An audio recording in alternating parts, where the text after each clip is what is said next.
வணக்கம். முக்கிய செய்திகள்.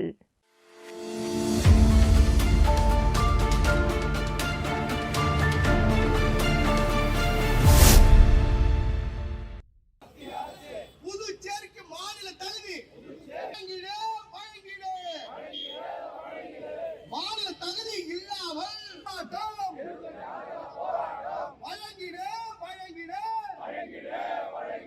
மாநில தகுதி வழங்கிட மாநில தகுதி பெறுவதற்கு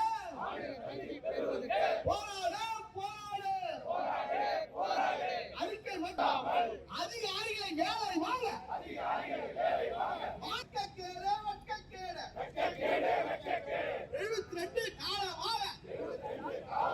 மாநில உரிமை பெறாமல் மக்களை ஏமாற்றாது, உரிமை அரசை ஏமாற்றாது. மாநில தகுதி கேட்க போராடிடு போராடிடு. இது குழுக்கான புதுச்சேரி மக்களுக்கு தின தின வேதனை. சுற்றுலாவை வளர்க்கிறார், பயணிகளை அழைக்கிறார். புதுச்சேரிக்கு தனி மாநில அந்தஸ்து வழங்க வேண்டும் என்ற கோரிக்கையை வலியுறுத்தி டெல்லி ஜந்தர் மந்தர் பகுதியில் உருளையன்பேட்டை தொகுதி சட்டமன்ற உறுப்பினரும் மனிதநேய மக்கள் சேவை இயக்க நிறுவன தலைவருமான நேரு என்கின்ற குப்புசாமி தலைமையிலும் புதுச்சேரியில் உள்ள பல்வேறு பொதுநல அமைப்புகளின் சார்பிலும் மாபெரும் போராட்டம் நடைபெற்றது. அப்பொழுது மத்திய அரசை வலியுறுத்தி போராட்டம் நடத்தப்பட்ட நிலையில் ஓராண்டு கடந்தும் புதுச்சேரி மாநில அந்தஸ்து கோரிக்கை குறித்து எந்தவித நடவடிக்கையும் எடுக்கப்படவில்லை என கூறி கண்டனம் தெரிவிக்கப்பட்டது. இதனைத் தொடர்ந்து புதுச்சேரி மாநில அந்தஸ்து கோரிக்கையை கிடப்பில் வைத்துள்ள மத்திய அரசையும் இதுகுறித்து உரிய நடவடிக்கை எடுக்காத மாநில அரசையும் கண்டித்து புதுச்சேரி அண்ணா சிலை அருகில் கண்டன ஆர்ப்பாட்டம் நடைபெற்றது. ஆர்ப்பாட்டத்திற்கு உருளையன்பேட்டை தொகுதி சட்டமன்ற உறுப்பினரும் மனிதநேய மக்கள் சேவை இயக்க நிறுவன தலைவருமான நேரு என்கின்ற குப்புசாமி தலைமையேற்றார். மேலும் பல்வேறு பொதுநல அமைப்புகளின் தலைவர்கள் கலந்து கொண்டனர். மாநில அந்தஸ்து கோரி டெல்லியில் நடைபெற்ற போராட்டத்தில் பங்கேற்ற போராட்ட பொதுநல அமைப்புகளை சேர்ந்த நிர்வாகிகள், சமூக ஆர்வலர்கள், பெண்கள், இளைஞர்கள், மாணவர்கள் கலந்து கொண்டு புதுச்சேரிக்கு மாநில அந்தஸ்து வழங்க வேண்டும் என்ற கோரிக்கையை வலியுறுத்தினர். போராட்டத்தில் பேசிய சட்டமன்ற உறுப்பினர் நேரு என்கின்ற குப்புசாமி, புதுச்சேரிக்கு மாநில அந்தஸ்து இல்லாத காரணத்தால் அரசின் பல்வேறு மக்கள் நலத் திட்டங்கள் காலதாமதமாகின்றன. சில முக்கிய திட்டங்கள் கிடைக்காத சூழ்நிலையும் உள்ளது. மத்திய அரசின் மூலம் புதுச்சேரிக்கு கிடைக்க வேண்டிய நியாயமான சலுகைகள் மற்றும் நிதி வாய்ப்புகள் முழுமையாக கிடைப்பதில் சிக்கல் ஏற்பட்டுள்ளது.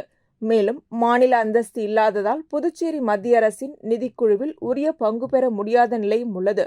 இதுபோன்ற பல்வேறு பிரச்சினைகளுக்கு நிரந்தர தீர்வு காண புதுச்சேரிக்கு தனி மாநில அந்தஸ்து வழங்க வேண்டும் என வலியுறுத்தினார். புதுச்சேரியின் உரிமைகளை மீட்டெடுக்கவும், மாநிலத்தின் வளர்ச்சியை உறுதி செய்யவும் தனி மாநில அந்தஸ்து வழங்க வேண்டும் என்பன உள்ளிட்ட பல்வேறு கோரிக்கைகளை முன்வைத்து இந்த கண்டன ஆர்ப்பாட்டம் நடைபெற்றது. மக்களால் தேர்ந்தெடுக்கப்பட்ட அரசு இருந்தும் அதிகாரமில்லாத ஒரு அரசாக நமது புதுச்சேரி விலகிக் கொண்டிருக்கிறது. இதற்கெல்லாம் காரணம் மத்தியில ஆளுகின்ற அரசும் அதே நேரத்தில் ஆண்ட அரசும் புதுச்சேரிக்கான உரிமைகளை, அதாவது மாநில தகுதியை வழங்காததுனால இந்த புதுச்சேரி ஒரு பின்தங்கிய மாநிலமாக மாறிக்கொண்டிருக்கிறது. அதே நேரத்தில் இன்று புதுச்சேரியில ஆட்சி அதிகாரத்தில் இருக்கிறவங்க என்ஆர் காங்கிரஸ் மற்றும் பிஜேபி கூட்டணி அரசாக இருந்தாலும் மத்தியில ஆளுற பிஜேபி அரசும் புதுச்சேரியில ஆளுகின்ற என்ஆர் அரசும் ஒரு இணக்கமான சூழ்நிலையில இல்லாத காரணத்தால் இன்று பதவியேற்று ஏறக்குறைய சுமார் 2 மாதம் முடிகிற நிலையில இன்னைய வரைக்கும் அமைச்சர்கள் தவணை முறையில நியமிக்கப்பட்டாலும் இலாகாக்கள் ஒதுக்கப்படாமல் இருக்கிற காரணத்தால எந்த அரசு அலுவலகமும் செயல்பட முடியாத ஒரு நிலையில இருக்குது. இன்னைக்கு மக்கள் பணிகள் அதிகமாக பாதிக்கப்பட்டு இன்று ஒவ்வொரு நாளும் ஒவ்வொரு நிலைமையில மக்கள் பணிகள் பின்தங்கி இருக்கிறது. குறிப்பா சொல்ல போனாக்கா இன்னைக்கு அதிகார பகிர்வு காரணமாக ஒரு சபாநாயகர் தேர்தலை கூட இன்னும் நடத்தி முடிக்கல, இலாகாக்கள் ஒதுக்கப்படல. இதெல்லாம் செஞ்சு முடிக்கிறது இன்னும் எத்தனை மாதம் ஆகும்ன்றது மக்களுக்கு தெரியல. ஏன்னு கேட்டீங்கன்னா கடந்த 6 மாசமா இந்த புதுச்சேரி நிர்வாகம் ஸ்தம்பித்து போயிருக்குது. ஏன்னு கேட்டீங்கன்னாக்கா நம்ம தேர்தல் அறிவிப்பு வரதுக்கு முன்னாடி 1 மாசம் எல்லா அதிகாரியும் ட்ரைனிங் போனாங்க ஜனவரியில. அதே நேரத்தில் பிப்ரவரியில இருந்து பார்த்தா தேர்தல் அறிவிச்சு மே மாசம் வரைக்கும் தேர்தல் பணியில இருந்தாங்க. இன்னைக்கு மே மாசம் முடிந்து தேர்தல் ரிசல்ட் வெளியிட்ட பிறகு இன்று வரை ஜூலை முடிய போகுது, ஜூன் முடிய போகுது. இன்று வரை எந்த ஒரு பணியும் நடக்காம மக்கள் பணிகள் பாதிக்கப்பட்டுக்குது. அதே நேரத்துல பாத்தீங்கன்னாக்கா இந்த அரசுல நிறைய திட்டங்களை கொண்டாடுறான்னு சொல்றாங்க. இதெல்லாம் ஏற்கனவே 25 ஆண்டு காலமா சொல்ற திட்டம் தான். சேராப்பேட்டில பொருளாதார மண்டலம் 25 வருஷம் முன்னாடி அறிவிச்சாங்க, இன்னைக்கு வரைக்கும் செயல்படல. இப்ப இன்னைக்கு மீண்டும் வருதுன்றாங்க. ஜிப்மர்ல சூப்பர் ஸ்பெஷாலிட்டி ஹாஸ்பிட்டல் சேராப்பேட்டில மறுபடியும் கொண்டாட போறேன்றாங்க. இதெல்லாம் ஏன் வந்ததுன்னு சொல்றாங்க, மறுபடியும் செயல்படுத்த போறேன்றாங்க. இதெல்லாம் ஏறக்குறைய 25 ஆண்டு கதை. அதே மாதிரி மேட்டுப்பாளையத்துல ஐடி பார்க்கு 25 ஆண்டு காலமா வருது. இன்னைக்கு மாணவர்கள் எல்லாம் படிச்சுட்டு வேலை இல்லாத தப்பான வழிகள்ல அவங்க பணம் சம்பாதிக்கிறதுக்கு வழி இல்லாம தப்பான வழிக்கு போறாங்க. இப்படிப்பட்ட நிலைமை தான் இருக்குது. இன்னைக்கு தொழிலாளர்களுக்கான இஎஸ் ஹாஸ்பிட்டல் எதுவுமே இல்ல. இஎஸ்ஐக்கும் அதே மாதிரி 25 ஆண்டு காலமா சூப்பர் ஸ்பெஷாலிட்டி ஹாஸ்பிட்டல் வருதுன்றாங்க. அந்த இஎஸ்ஐக்கும் இடம் ஒதுக்கீட்டாச்சு சொல்றாங்க. இன்னைக்கு வரைக்கும் அந்த திட்டத்துல கொண்டாடல. விமான நிலைய விரிவாக்கத்தை பத்தி நம்ம 25 ஆண்டுகளும் இதே தான் பேசின்னு இருக்கிறோம். ரயில்வே திட்டம் சென்னை டு கடலூர் இடையில நம்ம பாண்டிச்சேரியா இணைச்சு அந்த ரயில்வே திட்டத்தை 25 ஆண்டு காலமா சொல்லி இருக்கிறோம். இன்னைக்கும் அதெல்லாம் வரல. இன்னைக்கு பார்த்தா நகரப்பகுதியில குடிக்க தண்ணி இல்ல. இன்னைக்கு 4000 TDS அளவு உள்ள குடிநீரை தான் இன்னைக்கு மாநில மக்களுக்கு வழங்கி கொண்டிருக்கிறார்கள். அதனால மக்களுக்கு பல நோய் தாக்கங்கள் ஏற்பட்டு கிட்னி போன்ற சர்ம நோய், கிட்னி பிரச்சனை, சர்ம நோய், புற்றுநோய் தாக்கத்துக்கு உள்ளாகி உயிரிழக்கிறாங்க. இப்படிலாம் பார்த்தா இந்த கழிவுநீர் மேலாண்மைன்றது சுத்தமா கிடையாது. வீதி எங்கேயும் குப்பை, திரைக்கழிவு மேலாண்மை கூட்டம் நடத்துறாங்க. சுப்ரீம் கோர்ட் சொல்லிட்டாங்கன்னு சொல்லிட்டு இன்னைக்கு முந்தானத்துக்கு கூட ஒரு ஆய்வு கூட்டம் முதலமைச்சர் தலைமையில் தலைமை செயலர் அலுவலகத்துல நம்மளது சட்டமன்ற உறுப்பினர்கள் தலைமையில் நடத்துறாங்க. ஆனா அதுக்கு ரிசல்ட் என்ன? எங்க வீதி எங்க குப்பை கூலம் இப்படிதான் இருக்குது. இப்படி சூழ்நிலை. இதே மாதிரி ஸ்மார்ட் சிட்டின்னு ஒரு திட்டம் தான். பாருங்க, இந்த ஏத்த மாதிரி இந்த வணிக வளாகம், அந்த கிரவுண்ட் எல்லாம் போய் பாருங்க. திட்டம்லாம் முழுவதும் பெறல. அந்த இதே மாதிரி இந்த பால்பவன் பார்க்கு இதெல்லாம் அடிப்படை வசதியே இல்லாத திறந்து விட்டாங்களே தவிர எந்த ஒரு திட்டத்தையும் இந்த அரசு செயல்படல. நம்ம சுதந்திரம் அடைஞ்சு ஏறக்குறைய 70 ஆண்டுகள் முடிஞ்சோம். இன்னைக்கு நம்ம மாநிலத்தை மத்திய அரசு கூட, அதாவது நம்ம புதுச்சேரியை இந்திய அரசோட இணைச்சு ஏறக்குறைய 72 ஆண்டுகள் ஆகுது. 72 ஆண்டுகளாக இந்த புதுச்சேரியை ஒரு அடிமை பிரதேசமா தான் மத்திய அரசு நடத்தினதே தவிர இந்த மாநிலத்துக்கான உரிமையை தரல. இதெல்லாம் நாங்க சென்ற அதே நேரத்துல பாத்தீங்கன்னா நிதி கமிஷன்ல கூட இன்னைக்கு சேர்க்கல. இன்னைக்கு நிதி கமிஷன்ல யூனியன் பிரதேசங்களை சேர்த்துக்கிறாங்க. ஜம்மு காஷ்மீர், லடாக் மாநிலமா இருந்து ஏதோ இந்த போர் சூழ்நிலை காரணமாக அந்த பாகிஸ்தான் பிரச்சனை இருக்கிறதுனால அவங்க வந்து யூனியன் டெரிட்டரியா மாத்தி மத்திய அரசு கீழே கொண்டாடுறதுக்கு செஞ்சுக்கிறாங்க. ஆனா அந்த மாநிலத்துக்கு நிதி கமிஷன்ல நிதி பகிர்வு கொடுத்து அதே நேரத்தில் அதுக்கு தேவையான நிதி சலுகை அளிச்சுட்டு இருக்கிறாங்க.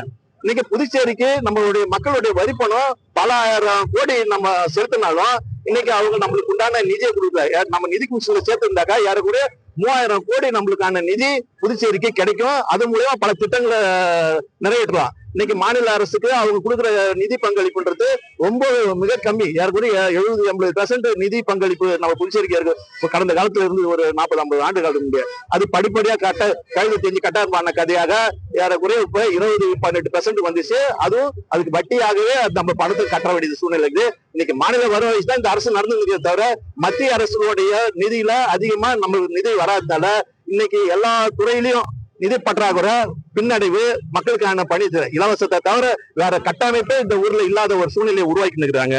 அதே நேரத்துல நாங்க இதெல்லாம் பொதுநல அமைப்பினர் கடந்த இதே தினத்துல கடந்த ஆண்டு ஜந்தர் மந்தர் பகுதியில பெரிய போராட்டத்தை நடத்தணும்.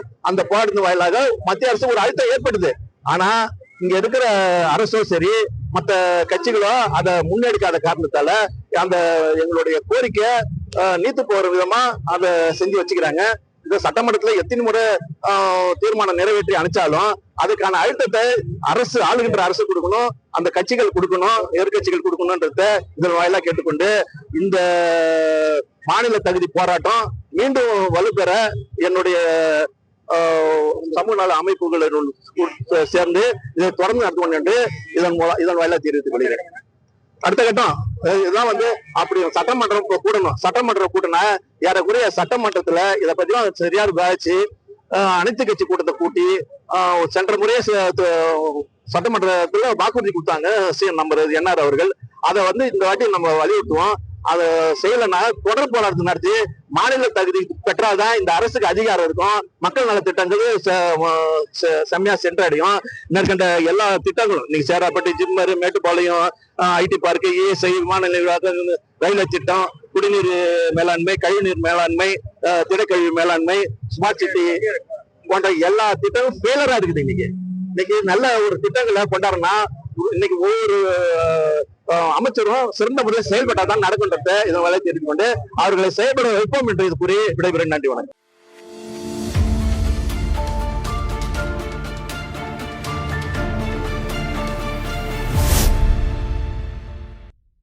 இந்திய அரசு சுகாதாரம் மற்றும் குடும்ப நலத்துறை சார்பில் குழந்தைகளுக்கான போலியோ தடுப்பு சொட்டு மருந்து முகாம் ஜூன் 28 நடைபெறவுள்ளது. நாட்டில் போலியோ நோயை முற்றிலும் ஒழிக்கும் நோக்கில் நடைபெறும் இம்முகாமில் 5 வயதிற்குட்பட்ட அனைத்து குழந்தைகளுக்கும் போலியோ சொட்டு மருந்து வழங்கப்படுகிறது. பெற்றோர்கள் தங்கள் குழந்தைகளுக்கு தவறாமல் போலியோ சொட்டு மருந்து வழங்கி குழந்தைகளின் ஆரோக்கியத்தை பாதுகாக்குமாறு சுகாதாரத்துறை சார்பில் கேட்டுக் கொள்ளப்பட்டுள்ளது. மேலும் சொட்டு மருந்து முகாம் நடைபெறும் இடங்கள் மற்றும் நேரம் குறித்து பொதுமக்கள் அருகிலுள்ள சுகாதார நிலையங்கள் மற்றும் அங்கன்வாடி மையங்களில் தெரிந்து கொண்டு பயன்பெறலாம் என தெரிவிக்கப்பட்டுள்ளது.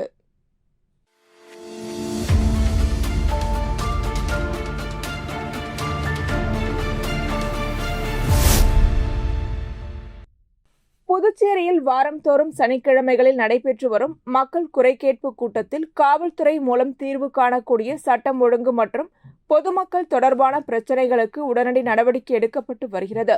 அதன் ஒரு பகுதியாக வில்லியனூர் போக்குவரத்து காவல் நிலையத்தில் நடைபெற்ற மக்கள் குறை தீர்ப்பு கூட்டத்தில் மேற்கு போக்குவரத்து காவல் கண்காணிப்பாளர் பக்தவச்சலம் கலந்து கொண்டு பொதுமக்களிடம் குறைகளை கேட்டறிந்தார். அப்பொழுது கூட்டத்தில் கலந்து கொண்ட பொதுமக்கள் வில்லியனூர் போக்குவரத்து காவல் நிலைய எல்லைக்குட்பட்ட பகுதி அதிக மக்கள் தொகை கொண்ட நீண்ட தொலைவு பரப்பளவை கொண்டதாக இருப்பதால் சாலை விபத்துக்கள் ஏற்படும் நேரங்களில் காவல்துறைக்கு தகவல் தெரிவித்தாலும் சம்பவ இடத்திற்கு சரியான நேரத்தில் காவலர்கள் வருவதில் தாமதம் ஏற்படுவதாக தெரிவித்தனர். இதற்கு முக்கிய காரணம் போதிய அளவில் போக்குவரத்து காவலர்கள் இல்லாததே என பொதுமக்கள் அதிகாரியிடம் தெரிவித்தனர். இதனை கேட்டறிந்த மேற்கு போக்குவரத்து காவல் கண்காணிப்பாளர் பக்தவச்சலம் காவலர்கள் பற்றாக்குறையை நிவர்த்தி செய்ய உரிய நடவடிக்கைகள் மேற்கொள்ளப்பட்டு வருவதாகவும் பொதுமக்களின் பிரச்சினைகளுக்கு தீர்வு காண நடவடிக்கை எடுக்கப்படும் என்றும் உறுதியளித்தார். இக்கூட்டத்தில் வில்லியனூர் போக்குவரத்து காவல் ஆய்வாளர் செந்தில்குமரன், உதவி ஆய்வாளர்கள், போக்குவரத்து காவலர்கள் உள்ளிட்டோர் கலந்து கொண்டனர்.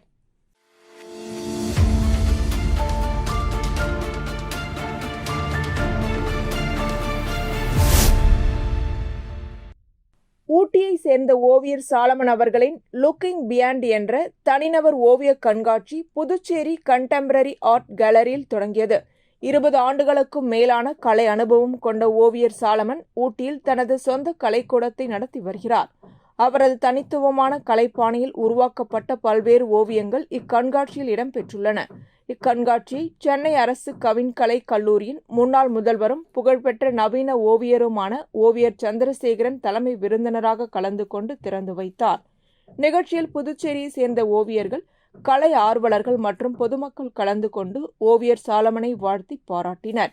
இக்கண்காட்சியில் 1 முதல் 4 அடி வரையிலான பல்வேறு அளவுகளில் உருவாக்கப்பட்ட ஓவியங்கள் காட்சிப்படுத்தப்பட்டுள்ளன. ஒவ்வொரு ஓவியமும் தனித்துவமான கலைநயம் மற்றும் புதிய சிந்தனைகளை வெளிப்படுத்தும் வகையில் அமைந்துள்ளது. காட்சிப்படுத்தப்பட்டுள்ள ஓவியங்களின் விலை 12,000 முதல் ரூபாய் 1,80,000 வரை நிர்ணயிக்கப்பட்டுள்ளது. லுக்கிங் பியாண்ட் ஓவிய கண்காட்சி ஜூன் 26 முதல் ஜூலை 9 வரை புதுச்சேரி கண்டெம்பரரி ஆர்ட் கேலரியில் நடைபெறுகிறது. கலை ஆர்வலர்கள், மாணவர்கள் மற்றும் பொதுமக்கள் அனைவரும் கண்காட்சிக்கு வருகை தந்து ஓவியங்களை கண்டு ரசித்து கலைஞர்களை ஊக்குவிக்குமாறு ஏற்பாட்டாளர்கள் அழைப்பு விடுத்துள்ளனர்.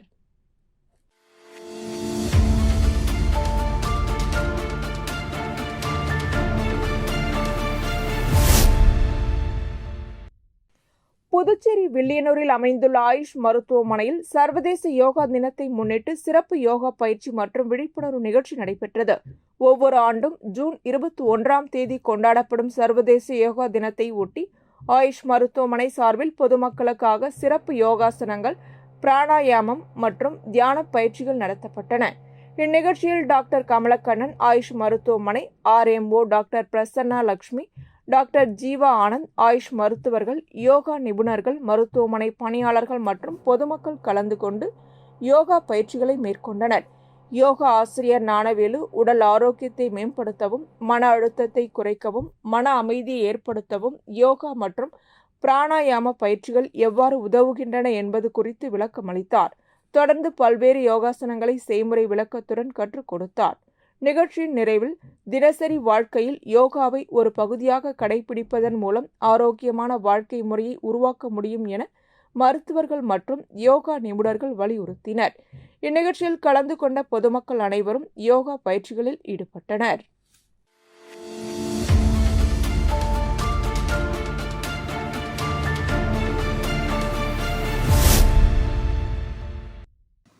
லட்சிய ஜனநாயக கட்சியின் தலைவரும் புதுச்சேரி காமராஜ் நகர் தொகுதி சட்டமன்ற உறுப்பினருமான ஜோஸ் சார்லஸ் மார்ட்டின் முதல் தமிழக கட்சி நிகழ்வாக சென்னை கிழக்கு கடற்கரை சாலை உத்தண்டி பகுதியில் லட்சிய ஜனநாயக கட்சியின் கொடியேற்ற விழா நடைபெற்றது. விழாவில் கட்சித் தலைவர் ஜோஸ் சார்லஸ் மார்ட்டின் கலந்து கொண்டு கட்சி கொடியை ஏற்றி வைத்தார். முன்னதாக சென்னை வந்த அவருக்கு உத்தண்டி டோல்கேட் பகுதியில் கட்சி நிர்வாகிகள் பூங்கொத்து வழங்கியும் பட்டாசு வெடித்தும் வரவேற்பளித்தனர். இந்நிகழ்ச்சியில் லட்சிய ஜனநாயக கட்சியின் பொதுச் செயலாளர் நெல்லை ஜீவா உள்ளிட்ட தமிழகத்தின் அனைத்து மாவட்ட நிர்வாகிகள் மற்றும் தொண்டர்கள் கலந்து கொண்டனர். விழாவில் பேசிய ஜோஸ் சார்லஸ் மார்ட்டின், தமிழகத்தில் இது எனது முதல் அரசியல் சுற்றுப்பயணம். சிறுவயதில் விளையாட்டாக வந்த இந்த பகுதிக்கு இன்று அரசியல் பொறுப்புடன் வந்திருப்பது மகிழ்ச்சி அளிக்கிறது என்றார். மேலும் கடந்த 75 ஆண்டுகளாக தமிழகத்தை ஆட்சி செய்த திராவிட கட்சிகள் பல்வேறு வளர்ச்சிப் பணிகளை செய்துள்ளன. அவர்கள் செய்த நல்ல விஷயங்களை குறை கூற வேண்டிய அவசியமில்லை என்று தெரிவித்தார். தற்போது தமிழக அரசியலில் இளைஞர்களின் பங்களிப்பு அதிகரித்து வருவதாக கூறிய அவர், புதிய அரசியல் சக்திகள் உருவாகி வருவதாகவும் லட்சிய ஜனநாயக கட்சியும் இளைஞர்களை அரசியலுக்கு ஈர்த்து வருவதாகவும் தெரிவித்தார். தமிழகம் மற்றும் புதுச்சேரியை இந்தியாவின் முன்னணி வளர்ச்சியடைந்த பகுதிகளாக மாற்றுவதே லட்சிய ஜனநாயக கட்சியின் நோக்கம். உலக நாடுகளுக்கு முன்மாதிரியாக தமிழகம் மற்றும் புதுச்சேரி உருவாக வேண்டும் என்றார். உள்ளாட்சி தேர்தலை முன்னிட்டு கட்சி தீவிரமாக தயாராகி வருகிறது தெரிவித்த அவர், மக்களுக்கு யார் நல்லது செய்தாலும் அவர்களை மக்கள் ஏற்றுக்கொள்வார்கள். ஆட்சியும் மாறும், காட்சியும் மாறும். மக்களும் தற்போது மாறியுள்ளனர். இளைஞர்கள் அதிக அளவில் அரசியலுக்கு வர தொடங்கியுள்ளனர் என்றும் தெரிவித்தார். முன்னதாக நடைபெற்ற நிகழ்வில் தமிழகம் முழுவதும் இருந்து வந்த கட்சி நிர்வாகிகள் மலர் மாலை, பூங்கொத்து மற்றும் நினைவு பரிசுகள் வழங்கி ஜோஸ் சார்லஸ் மார்ட்டினுக்கு வாழ்த்துக்களை தெரிவித்தனர். அனைவருக்கும் வணக்கம். இன்னைக்கு உத்தண்டியில் கொடியேற்ற விழா LJK லட்சிய ஜனநாயக கட்சி சார்பாக கொடியேற்ற விழா இன்னைக்கு வச்சுருந்துருவோம். அது நல்லபடியாக நிறைவடைந்தது. ஸோ இதான் ஃபஸ்ட்டு தமிழ்நாட்டில் கால் பதிக்கிறது. இந்த மாதிரி நாங்கள் தமிழ்நாடு மட்டும் இது முதல் பயணம். இது போக தமிழ்நாடு சுற்றுப்பயணம்லாம் இருக்குது. ஸோ அதை இப்போ இன்றைக்கி இருக்கிற நிலைமைக்கு பார்த்திங்கன்னா, திராவிட கட்சிகள்லாம் மக்கள் நிறைய மாற்றத்தை எதிர்பார்க்குறாங்க. திராவிட கட்சிகள்லாம் இன்றைக்கி அவங்களோட செயல்பாடு இதெல்லாம் கொஞ்சம் குறைவாக இருக்கிறனால இன்றைக்கி இளைஞர்களை மக்கள் பெருசாக எதிர்பார்க்குறாங்க. அதுக்கு ஒரு எடுத்துக்காட்டாக தான் இன்றைக்கி இருக்கிற நம்ம முதலமைச்சர் திரு விஜய் அவர்கள், அதே மாதிரி திரு அண்ணாமலை அவர்களும் வந்திருக்காங்க. அதுபோல் இப்போ நானும் இந்த மாதிரி தமிழ்நாட்டுக்கும் புதுச்சேரியிலையும் நாங்கள் கால் பதிக்கிறோம். இது கண்டிப்பாக வளர்ச்சி திட்டத்துக்காக நம்ம இளைஞர்கள்லாம் அரசியலில் இன்னும் ஈடுபாடு அதிகமாக இருக்கணும். இந்த அரசியலுக்கு சம்பாதிக்கிறோங்கிற நோக்கம் இல்லாமல் நம்ம நாட்டுக்கும் நம்ம ஸ்டேட்டுக்கு நம்ம நல்லது பண்ணணும், நம்ம வளர்ச்சி பாதையில் எடுத்துகிட்டு போகணுங்கிற ஒரே நோக்கத்தில் இந்த அரசியல் கட்சி ஆரம்பிச்சிருக்கோம். அதே மாதிரி எங்களோட செயல்பாடுகள்லாம் அதை நோக்கி இருக்கும்.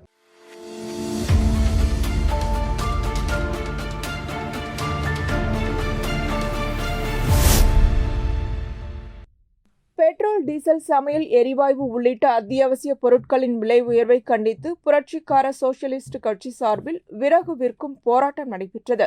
புதுச்சேரி கருவடிக்குப்பம் காமராஜர் மணிமண்டபம் அருகில் நடைபெற்ற இப்போராட்டத்திற்கு கட்சியின் மாநில அமைப்பாளர் பார்த்தசாரதி தலைமை தாங்கினார். நிர்வாகிகள் முன்னிலை வகித்தனர். போராட்டத்தில் கலந்து கொண்ட கட்சி நிர்வாகிகள் அத்தியாவசிய பொருட்களின் விலை உயர்வை கட்டுப்படுத்த வேண்டும் என்பன உள்ளிட்ட பல்வேறு கோரிக்கைகளை வலியுறுத்தி கண்டன முழக்கங்களை எழுப்பினர். இப்போராட்டத்தில் கட்சி நிர்வாகிகள் மற்றும் தொண்டர்கள் 30க்கும் மேற்பட்டோர் கலந்து கொண்டு மத்திய அரசுக்கு எதிராக தங்களது எதிர்ப்பை பதிவு செய்தனர்.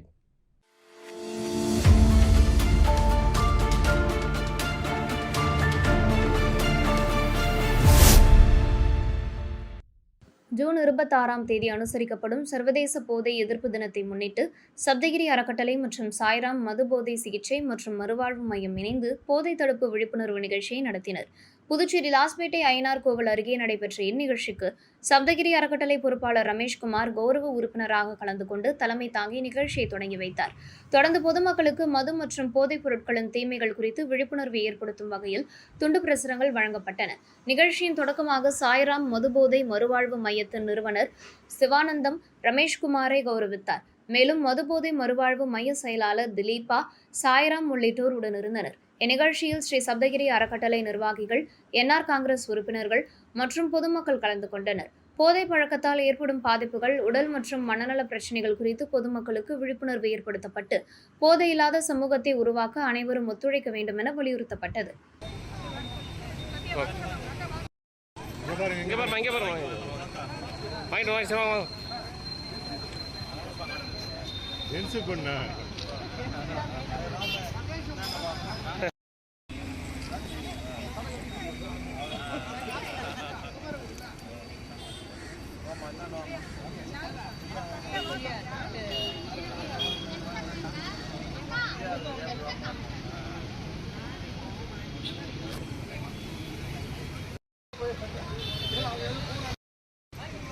வாங்கிக்கம்மா.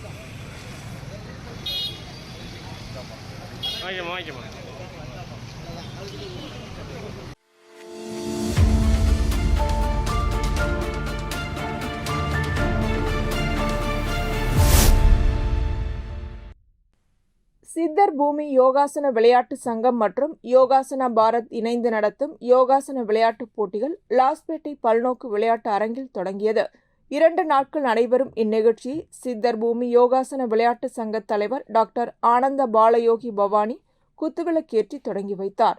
தொடக்க விழாவில் சங்க துணைத் தலைவர் தேவசேனா பவானி, சங்க செயலாளர் டாக்டர் தயாநிதி, துணை செயலாளர்கள் டாக்டர் பாலாஜி, ரீனா ஜோசப், சங்க பொருளாளர் சண்முகம் மற்றும் யோகா ஆசிரியர்கள் உள்ளிட்டோர் கலந்து கொண்டனர். இந்த யோகாசன விளையாட்டுப் போட்டியில் 700க்கும் மேற்பட்டோர் ஆர்வமுடன் கலந்து கொண்டனர். பல்வேறு பிரிவுகளில் போட்டிகள் நடைபெற்று வருகின்றன.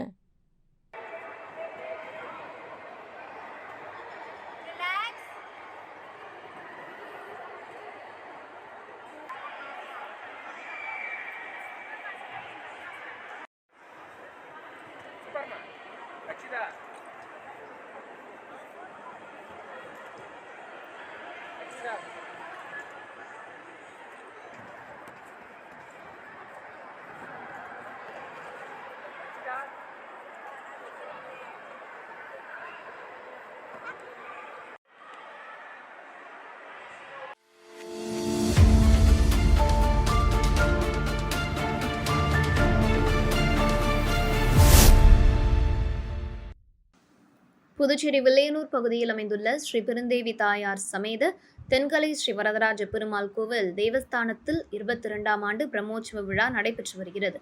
விழாவையொட்டி கடந்த 20ஆம் தேதி கொடியேற்றத்துடன் பிரம்மோற்சவம் தொடங்கியது.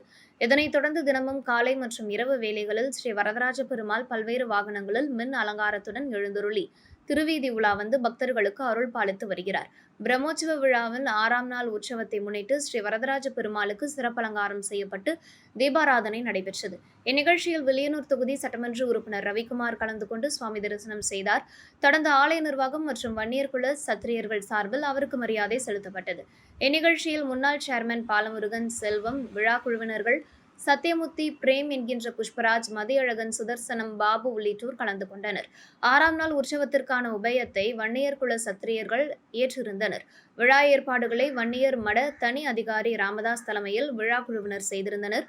இதில் உபயதாரர்கள், பக்தர்கள் மற்றும் பொதுமக்கள் கலந்து கொண்டு சுவாமி தரிசனம் செய்தனர். தொடர்ந்து யானை வாகனத்தில் எழுந்தருளிய ஸ்ரீ வரதராஜ பெருமாள் மாடவீதிகளில் திருவீதி உலா வந்து பக்தர்களுக்கு அருள் பாலித்தார். வீதி உலாவின் போது பக்தர்கள் பத்தி முழக்கங்களுடன் பெருமாளை வரவேற்று வழிபட்டனர். பின்னர் பக்தர்களுக்கு பிரசாதம் வழங்கப்பட்டது. இவ்விழாவிற்கான அனைத்து ஏற்பாடுகளையும் கோவில் நிர்வாக அதிகாரி சந்தானராமன் தலைமையில் பிரம்மோற்சவ உபயதாரர்கள், பாகவதர்கள், பக்தர்கள் மற்றும் வில்லையனூர் பகுதி பொதுமக்கள் மேற்கொண்டு வருகின்றனர்.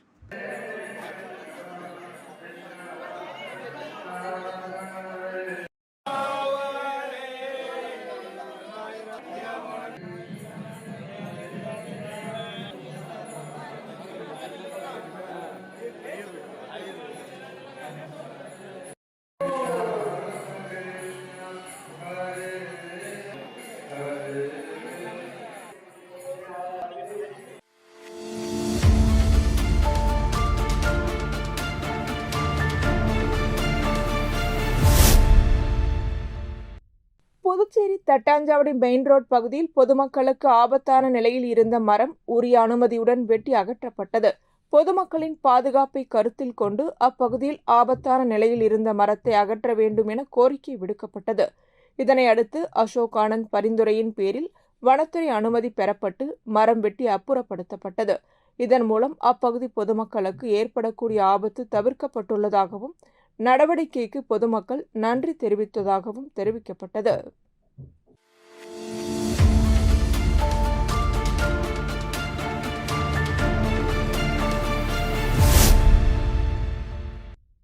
புதுச்சேரி கூடப்பாக்கம் வில்லியனூர் சாலையில் அமைந்துள்ள சின்ன திருக்கைலாயத்தில் திருவாசக உலக சாதனைக்கான புதுச்சேரி மாநாடு நடைபெற்றது.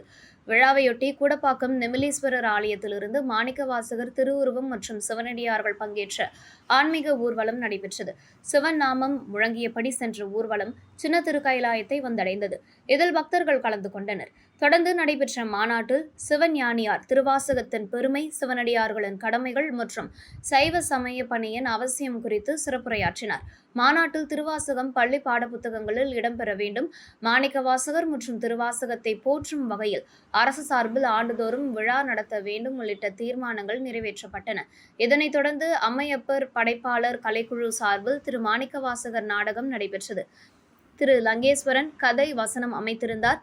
திரு அப்துல் ஷெரீப் இயக்கிய நாடகத்தில் திரு சிவஞானியார், கலைமாமணி நந்தகோபால், கலைசெம்மல் வெங்கடேஷ், கலைசெம்மல் பரமேஸ்வரி உள்ளிட்ட கலைஞர்கள் நடித்தனர். மாநாட்டில் பங்கேற்ற சிவனடியார்களுக்கு சிற்றுண்டி வழங்கப்பட்டது. பக்தர்கள் சின்ன கைலாயத்தில் திருமுழக்கம் செய்து சிவபெருமானை வழிபட்டனர். சர்வதேச உலக தமிழ் சங்கம் மற்றும் தடம் பதிக்கும் தளிர்கள் அமைப்பு இணைந்து இந்த நிகழ்வை உலக சாதனை முயற்சியாக பதிவு செய்து வருகின்றனர். பல்வேறு சைவ அமைப்புகள், திருவாசக குழுக்கள் மற்றும் சிவபக்தர்கள் கலந்து கொண்டனர்.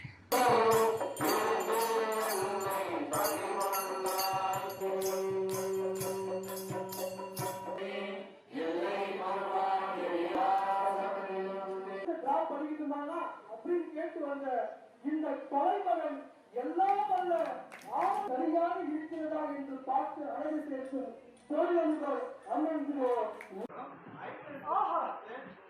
என்ன ஒரு அற்புதம்! 1 மணி நேரம் 2 மணி நேரம் ₹1 காசு வாங்காம எங்களை கிட்ட இருந்து இந்த வேலை செய்யறாங்க. இந்த நேரத்துல அப்துல் ஷரீப் ஆகிய எனக்கு இறைவன் தங்களுக்கு பல்வேறு பணிகள் இருந்த போதிலும் இந்த நாடகங்களை, கோயில் திருவிழாக்களில் நாங்கள் அரங்கேற்றிக் கொண்டிருக்கின்றோம். கைலாயம் கொண்டு போங்க, புதுச்சேரியில தானே இருக்குது. இன்னும் சின்ன கைலாயம் உனக்கு நாங்க கைலாயத்தை கல்யாண காட்சி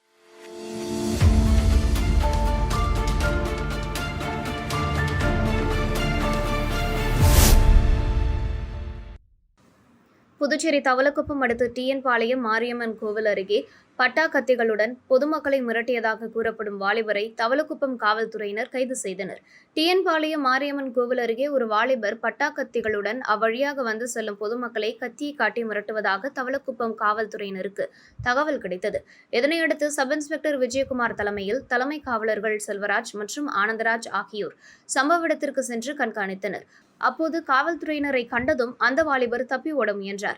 அவரை மடக்கி பிடித்து விசாரணை நடத்தியதில் அவர் டிஎன் பாளையம் உடையார் தெருவை சேர்ந்த சக்திவேல் மகன் சண்முகம் என்பது தெரியவந்தது. மேலும் இவர் மீது ஏற்கனவே கொலை, கொள்ளை, வழிப்பறி, கஞ்சா மற்றும் அடிதடி உள்ளிட்ட 7 வழக்குகள் நிலுவையில் இருப்பதும் காவல்துறையினர் விசாரணையில் தெரியவந்தது. இதனையடுத்து அவரை கைது செய்து காவல்துறையினர் அவரிடமிருந்த 2 பட்டா கத்திகள் மற்றும் ஒரு செல்போனை பறிமுதல் செய்தனர். பின்னர் நீதிமன்றத்தில் ஆஜர்படுத்தப்பட்ட சண்முகம் காலாப்பட்டு மத்திய சிறையில் அடைக்கப்பட்டார். இத்துடன் செய்திகள் நிறைவடைகின்றன. வணக்கம்.